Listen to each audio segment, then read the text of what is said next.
Blue Lock Season 2, Episode 35. What You Taught Us. Is that going to come in handy? Let's talk about it.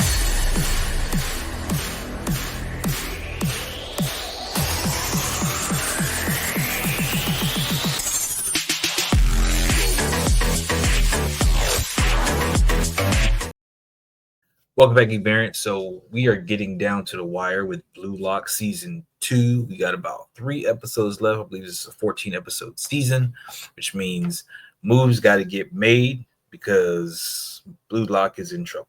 They got to figure some stuff out. But I digress. We've got some star players on the team that are starting to show up and make some things happen. So let's get into it. What we left off with is what we start off with in this episode, which is Rayo using his chameleon defense to stop the ball, stop Shido from scoring. And Shido's whole goal right now is to score as many goals as possible. Say wants him to score a hat trick before he'll give him any type of recognition. And, Shido's got some work to do. Now, Shido's really good at scoring from the penalty area. Like everything up front, right in front of the goal, like that is his sweet spot to score. And he will get in there and score. Doesn't matter if it's frontwards, backwards, whatever the case may be. Isagi determines that he needs to press Aiku. He needs to beat their captain because the captain's had him on lockdown since the start of the match. So if he wants to be any type of effective, then he needs to be able to get past him and his defenses. So we see Shido and Sei start to prepare and set up. Rayo ends up shutting down Shido again by just kind of staying on him. And of course, this is annoying Shido because, like all you're doing is copying. He's like, well, you're being schooled by an imitation then. So what does that make you? Shots fired. They kind of get into it. But basically, once that was blocked, Gigamaru had a chance to clear the ball and got everybody moved on the field, cleared it very well. But in the process of him clearing it, the ball was hit back with a super long pass back across the field, right back towards Shido. So Shido was about to have his moment, and he was, feeling it. But Gagamaru was able to get up there and get a header on it because he came out of the freaking, goalie box to get a header on it to clear that thing one more time, just to make sure Shido didn't have an easy shot, unimpeded. So with that being said, everybody's kind of stepping up, and Shido was starting to get some type of feeling. He's getting some kind of tingling. He's been talking all types of stuff, making all his references, even with some of the artwork. We see some very, some very good references as far as the reproduction of his ability to play soccer. Like we see how he is able to replicate all his moves from that same area, hitting these crazy shots. And in the process of that, he gets that tingling feeling, which sets him up for the flow state. The flow state he's the first one to achieve it during this match. This is what everything's been kind of talked about as far as ego's concerned. In Blue Lock, he notices it right off the bat. Once you're in that flow state, you ascend to another level of soccer. And again, this is like, as they're getting in, they're unlocking their abilities. It's kind of like, hey, Kaioken, freaking Super Saiyan 2. Like they're going to keep ramping up as far as they can go. That makes sense.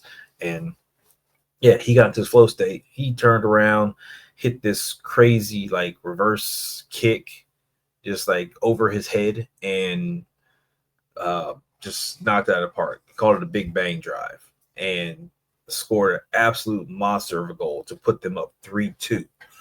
So Blue Lock is now concerned. Isagi is concerned, especially, and he goes to Ego. He's like, what do we need to do? What is the plan? And Ego tells him, was like, doesn't matter because they've already won. And I'm just like, what you mean? You got a trump card? What's going on? When he says they already won, what he means is they've already showcased to the world how good they are. The fact that they're able to keep up and score on the U20 team, they're going to be picked up from teams all across the world. Like they are going to be, vied for. They're going to be snatched up as quick as possible. Contracts, deals, whatever. Like Blue Lock, just being at this stage is already super successful, which I agree. Absolutely successful. Again, they got publicity. They got notoriety. They got recognition. Like they're there. They're on the stage for the world to see. or at least for Japan to see, but for everybody in the soccer world to see. And this is going to allow Ego to continue to build his players, even with, you know, them not being in BlueLock. Like they are a product of Ego's, entire setup. So that's good on him. Now, Isagi's not going for that. He's like, yo, no, we want to win. We want this. Because anything less than a win now is like crushing. Like that's defeatist mentality. He's like, yeah, no, I'm not having that. We're finna go out there and we're gonna win. So he's kind of ramped himself back up and he's ready to go. And with that happening, we see that Barrow enters the field. King Barrow. Like he's on the field and they sub out Ada. And this is the last substitution that BlueLock has. So there's no more changes, nothing else. I'm not sure, again, how soccer works, how football is. If you get like an injury, can you make a substitution? It's like an emergency substitution. But of course, if that player's injured, they're not coming back on the field. So, or do they got to play a man down? Not sure what the deal is. I'm going to look that up. But Eagle spoke with Barrow before all this went down, back when they were still at BlueLock, and was like, look, when you come onto the field, because he's kind of already playing for him to come onto the field. When you come onto the field, your whole goal is to devour Isagi. That's your goal. Until the last few seconds of the match, you need to devour Isagi. Like there is no stopping what you need to do. And Barrow is about that selfish play. You gotta remember what we've seen him do in BlueLock just regularly. He's all about that selfish play. So because of that, he ends up throwing everything into straight chaos, and I love it. Like he is stealing from his own players. He ends up stealing a pass from Isagi. He's doing these cutback moves with that. He's taking all the weird kind of angles that people aren't expecting him to take. Is he going to use Isagi as a decoy? Is he going to freaking cut up, or is he going to cut up the inside? And this man cuts on the outside, cuts back freaking to the inside, and then blows past. Like he is on one, and he basically not only is BlueLock in chaos, but Japan U20 is in chaos. Nobody knows what to cover, what he's going to do, who's covering who, if he's going to pass to a teammate, freaking or not, freaking, he's just running through defenders left and right, and it's wild. Again, it's absolutely fantastic.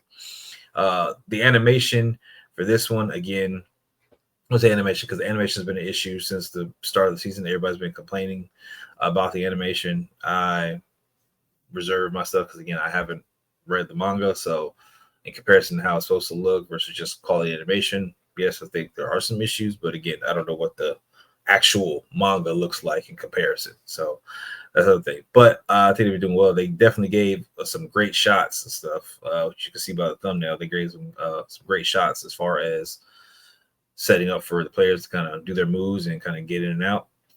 So they've been doing their thing. And even when Barrow gets his shot, he takes a shot and it bounces off the post. It bounces off the right post.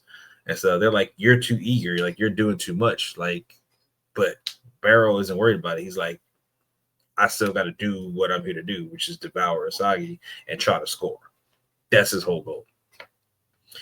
Kenyu ends up getting the second touch on the ball from earlier stuff, and basically he's dribbling, he's using straight street style. Like he is weaving in and out of defenders, and they kind of show him with some artwork and stuff where he's weaving through cars and cats and stuff like that on the street. So again, it's just street style dribbling that he's really good at. And again, that's why he's good one-on-one. And he's doing fantastic. And he takes a shot. And while it seemed like a great shot, he lined everything up. He had three targets and stuff that he could go for that he kind of zoned in on. We see Aiku still get up there and block that shot. And when Aiku blocked that shot, it seemed that in the process of Kenyu taking the shot and Aiku blocking the shot, both of them started to enter the flow state. So now players are starting to get activated. So it looks like it's a chain reaction. It just takes one player to activate the flow state, and because of that level of play, that is hyping up players around them unknowingly. They got to play better. They got to keep up. So again, it's just unlocking that ability to keep up and stay within the game.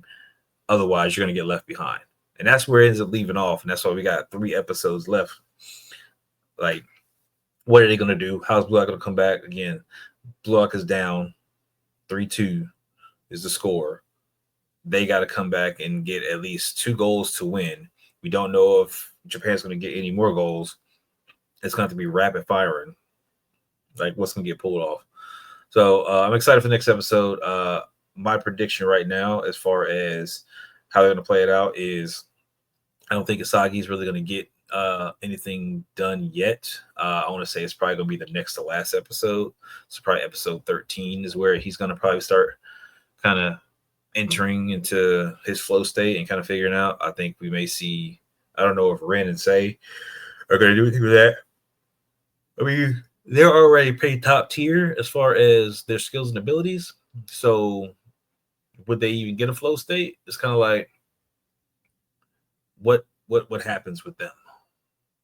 I don't know.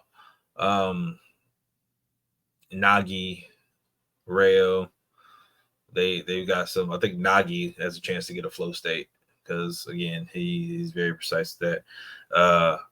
Rayo Mikagi and Batra. As much as I love both of them, I do think that they're still kind of background players right now.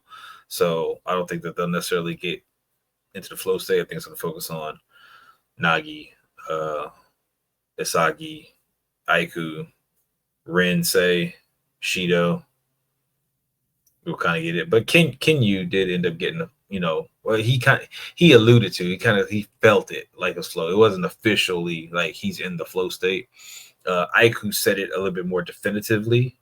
So I believe he's definitely in there, but Kinyu, like he was in the makings of kind of feeling it. So I don't know if he's going to get there or not, like officially. But that's all I got for this one. Again, next week, same time, same place. We're going to check out the next episode, and we're going to see how BlueLock answers back to this 3-2 deficit. So pretty much thank you guys for joining us. Make sure you hit that little subscribe button. And by all means, leave your comments. Tell me what you think. How you think the episode's going to turn out. How it is compared to the manga. What you think about the animation, so far. Like, what are all your thoughts? I want to hear everything. I'll catch you guys in the next one.